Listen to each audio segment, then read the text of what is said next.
വീക്കിലെ നമ്മളുടെ study challenge നല്ല അടിപൊളിയായിട്ട് നമ്മൾ കംപ്ലീറ്റ് ചെയ്തു അല്ലേ. കുറേ മക്കൾ മിസ്സിനെ അറിയിച്ചിരുന്നു, നിങ്ങൾക്കത് വളരെ യൂസ്ഫുൾ ആയിരുന്നു എന്നുള്ളത്. അതുകൂടാതെ കുറച്ച് മക്കൾ മിസ്സിന് ഇൻസ്റ്റയിൽ മെസ്സേജ് അയച്ചു ചോദിച്ചു, മിസ്സേ ഈ വീക്കിൽ സ്റ്റഡി പ്ലാൻ ഒന്നും ഇല്ലേ, സ്റ്റഡി ചലഞ്ചുകളൊന്നും ഇല്ലേ ചോദിച്ചു. ഉണ്ട്, നിങ്ങൾ അങ്ങനെ ഒരു ആഗ്രഹം അറിയിച്ചു കഴിഞ്ഞാൽ മിസ് അത് ചെയ്തിരിക്കും. അപ്പം നമ്മൾ ഈ ആഴ്ചത്തെ സ്റ്റഡി ചലഞ്ചിലേക്ക് കടക്കാൻ പോവാണ്. അപ്പം നിങ്ങൾ ഈ ആഴ്ചയിലുള്ള സ്റ്റഡി ചലഞ്ച് ആക്സെപ്റ്റ് ചെയ്യാൻ റെഡി ആണെങ്കിൽ ഉടൻ തന്നെ ലൈക്ക് ചെയ്യുക, കമൻറ്റ് ചെയ്യുക, ചലഞ്ച് ആക്സെപ്റ്റഡ് എന്ന് പറഞ്ഞ് കമൻറ്റ് ചെയ്യുക. അപ്പോൾ നമുക്ക് ഈ വീക്കിലെ സ്റ്റഡി ചലഞ്ചിലേക്ക് കടക്കാം. അപ്പം നമ്മുടെ മുന്നിൽ ഇന്ന് ബുധനാഴ്ചയായി, ഇന്ന് മുതൽ സൺഡേ വരെയുള്ള ഒരു പ്ലാനുമായിട്ടാണ് മിസ് വന്നിരിക്കുന്നത്. അപ്പോൾ 5 ദിവസമാണ് നമുക്ക് ഉള്ളത്. ഓക്കെ, അപ്പോൾ ആ 5 ദിവസത്തെ സ്റ്റഡി പ്ലാൻ നോക്കാം.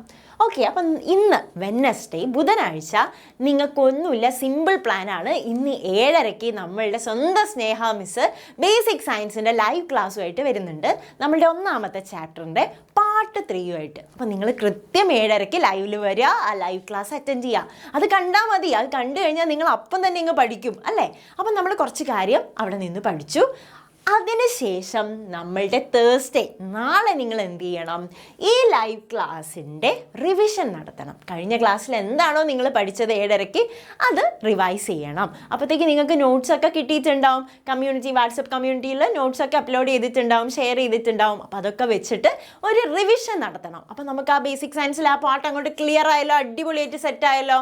അങ്ങനെയാണെങ്കിൽ നമുക്ക് നമ്മളുടെ ഫ്രൈഡേയിലെ പ്ലാനിലേക്ക് പോകാം. നമ്മളുടെ 3ാമത്തെ ദിവസം നിങ്ങൾ എന്ത് ചെയ്യുക, കൃത്യം വീണ്ടും 7:30 7:30 PM നിങ്ങൾ എവിടെ വരിക, നമ്മളുടെ ചാനലിൽ വരിക, ലൈവ് ക്ലാസ് കാണുക. ഏതിൻ്റെ ലൈവ് ക്ലാസ് ആണ്? നമ്മളുടെ സോഷ്യൽ സയൻസിൻ്റെ ചാപ്റ്റർ 1ൻ്റെ പാർട്ട് 3ൻ്റെ ലൈവ് ക്ലാസ് വെള്ളിയാഴ്ച ഫ്രൈഡേ ഉണ്ടാവും. അപ്പോൾ എൻ്റെ കുട്ടികളെല്ലാവരും കൃത്യസമയത്ത് ലൈവ് ക്ലാസ് അറ്റൻഡ് ചെയ്യുക, അവിടെ നിന്ന് പഠിക്കുക. ആ പഠിച്ച കാര്യം നമുക്ക് സാറ്റർഡേ റിവിഷൻ ചെയ്യണം. സാറ്റർഡേ നിങ്ങൾ ആ പഠിച്ച കാര്യം നോട്ട്സൊക്കെ അപ്പോഴത്തേക്ക് ഷെയർ ചെയ്തിട്ടുണ്ടാവുമല്ലോ, ആ നോട്ട്സൊക്കെ വെച്ചിട്ട് റിവിഷൻ ചെയ്യുക. ഇത്രയേ ഉള്ളൂ നമ്മളുടെ ഈ ആഴ്ചത്തെ പ്ലാൻ. പിന്നെ സൺഡേ ആണ്. സൺഡേ നിങ്ങൾ എന്ത് ചെയ്യണം? സൺഡേ വേണോ?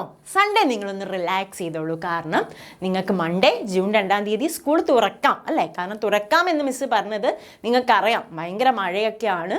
അപ്പം പല ജില്ലകളിലും റെഡ് അലേർട്ടാണ്, പ്രളയ സാധ്യതയൊക്കെ പറഞ്ഞിട്ടുണ്ട്. അപ്പോൾ ഈ ഒരു സാഹചര്യത്തിൽ ജൂൺ 2-ന് സ്കൂൾ തുറക്കുമോ എന്നുള്ളത് ഒരു ചോദ്യചിഹ്നമായിട്ട് നിൽക്കുകയാണ്. അപ്പോൾ നമുക്ക് ഉറപ്പ് പറയാൻ പറ്റില്ല. അപ്പോൾ നിങ്ങൾ എന്ത് ചെയ്യുക, മാക്സിമം സേഫായിട്ട് ഇരിക്കുക. ഓക്കെ, അപ്പോൾ സൺഡേ വരെയുള്ള ഈ സ്റ്റഡി പ്ലാൻ നിങ്ങൾ ആക്സെപ്റ്റ് ചെയ്യാൻ റെഡി ആണല്ലോ. സൺഡേ നിങ്ങൾ റിലാക്സ് ചെയ്യുക, സാറ്റർഡേ വരെ നമ്മൾ പഠിക്കുക, ഉഷാറാക്കുക, സൺഡേ റിലാക്സ് ചെയ്തിരിക്കുക. അപ്പോൾ എൻ്റെ മക്കൾ ഈ ചലഞ്ച് ആക്സെപ്റ്റ് ചെയ്യാൻ റെഡി അല്ലേ?